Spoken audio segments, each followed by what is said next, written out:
আমরা চিরকুট থেকেও বিভিন্ন প্রশ্ন করব। এবারে পরের প্রশ্ন। আমার নাম সমীর, আমি একজন স্টুডেন্ট। আমি যে প্রশ্নটা করব, আপনি বললেন যে ইসলামে পুরুষদের বিয়ে করার একটা সর্বোচ্চ সীমা রয়েছে, কিন্তু নবী মুহাম্মদের কেন 11 জন স্ত্রী ছিল? এভাবে কি বলা যায় যে তার যৌন আকাঙ্ক্ষা বেশি ছিল? ভাই, আপনি প্রশ্ন করলেন যে ইসলামে পুরুষদের বিয়ে করার সর্বোচ্চ সীমা যখন 4টা, তখন নবীজির কেন 11 জন স্ত্রী ছিল? আমি আপনার সাথে একমত যে পবিত্র কোরআনের সূরা নিসার 3 নম্বর আয়াতে উল্লেখ করা হয়েছে যে তোমরা সর্বোচ্চ 4 জন স্ত্রীকে বিয়ে করতে পারবে। কিন্তু আরেকটা আয়াতে আছে, সূরা আহজাবের 52 নম্বর আয়াতে উল্লেখ করা হয়েছে, এরপরে তোমার জন্য কোনো নারী বৈধ নয় এবং তোমার স্ত্রীদের পরিবর্তে অন্য স্ত্রী গ্রহণও বৈধ নয় যদি তাদের সৌন্দর্য তোমাকে মুগ্ধ করে। তবে তোমার দাসীদের ব্যাপারে এটা প্রযোজ্য নয়। পবিত্র কোরআনে এই আয়াত সূরা আহজাবের 52 নম্বর আয়াতে একথা উল্লেখ করা হয়েছে, যেখানে নবীজিকে অনুমতি দেওয়া হয়েছে যে তিনি তার সব স্ত্রীকে রাখবেন, কিন্তু একই সাথে তিনি অন্য কাউকে বিয়ে করতে পারবেন না। যদি ভালো করে দেখেন কেন নবীজির জন্য অন্য নারীকে বৈধ করা হয়নি, আর এছাড়াও তিনি তাদেরকে তালাকও দিতে পারবেন না, কারণ পবিত্র কোরআনে আরো একটি আয়াতে বলা হয়েছে যে রাসূলের পত্নীদেরকে বিয়ে করা, তারা তালাকপ্রাপ্ত হোক অথবা বিধবা হোক, তোমাদের জন্য তারা বৈধ নয়, কারণ তারা উম্মুল মুমিনিন, তারা হলেন মুমিনদের মা।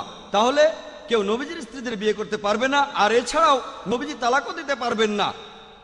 আর যদি ভালো করে দেখেন যে নবীজি কেন 11টা বিয়ে করেছিলেন, সেগুলো হয় সমাজ সংস্কারের জন্য অথবা রাজনৈতিক কোনো কারণে, যৌন তৃপ্তির জন্য নয়। তিনি প্রথম যে বিয়েটা করেছিলেন তিনি ছিলেন বিবি খাদিজা রাদিয়াল্লাহু তাআলা আনহা। তখন তার বয়স ছিল 40 বছর আর নবীজির ছিল মাত্র 25 বছর, আর তিনি ছিলেন একজন বিধবা। 2 বার। চিন্তা করেন, নবীজি সেক্সের জন্য বিয়ে করলে এমন মহিলাকে কেন বিয়ে করবেন যিনি নবীজির চেয়ে 15 বছরের বড়, আর যিনি বিধবা হয়েছিলেন 2 বার।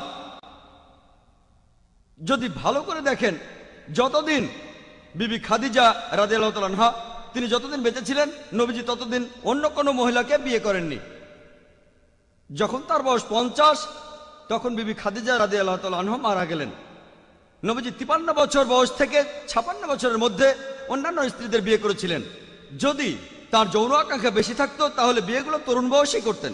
বিজ্ঞান আমাদের বলে মানুষের যত বয়স বাড়ে যৌন আকাঙ্ক্ষা কমে যায়। এটা নবীজির উপরে দোষারোপ করা। মাত্র 2টো বিয়ে করেছিলেন স্বাভাবিক পরিস্থিতিতে, একজন বিবি খাদিজা, অন্যজন বিবি আয়েশা, আল্লাহ তাদের দুজনকেই শান্তিতে রাখুন। অন্য সবগুলো বিয়ে ছিল বিভিন্ন পরিস্থিতিতে, হয় সমাজের কোনো সংস্কার অথবা রাজনৈতিক কারণে। যদি নবীজির বিয়েগুলো দেখেন, তার মধ্যে 2 জনের বয়স ছিল 36 বছরের নিচে, আর অন্যান্য সব স্ত্রীদের বয়স ছিল 36 বছর থেকে 50-এর মধ্যে। প্রত্যেকটা বিয়ে দেখতে পারেন, প্রত্যেকটাতে কিছু কারণ ছিল। যেমন বিবি জোহারিয়া, তিনি ছিলেন বানু মুস্তালিক গোত্রের মহিলা। এই গোত্রটা খুবই শক্তিশালী ছিল আর মুসলিমদের সাথে বিরোধ ছিল। এর কিছুদিন পর মুসলিম সৈন্যরা তাদের কোণঠাসা করে ফেলল, আর তারপরে নবীজি তাকে বিয়ে করলেন। নবীজি তাকে বিয়ে করার পরে সাহাবীরা বলতে লাগলেন, আমরা কিভাবে আমাদের নবীজির আত্মীয়দের বন্দী করে রাখবো। তারপর তাদের মুক্ত করে দিলেন, আর এরপরে এই 2 গোত্র বন্ধু হয়ে গেল। আরো দৃষ্টান্ত আছে।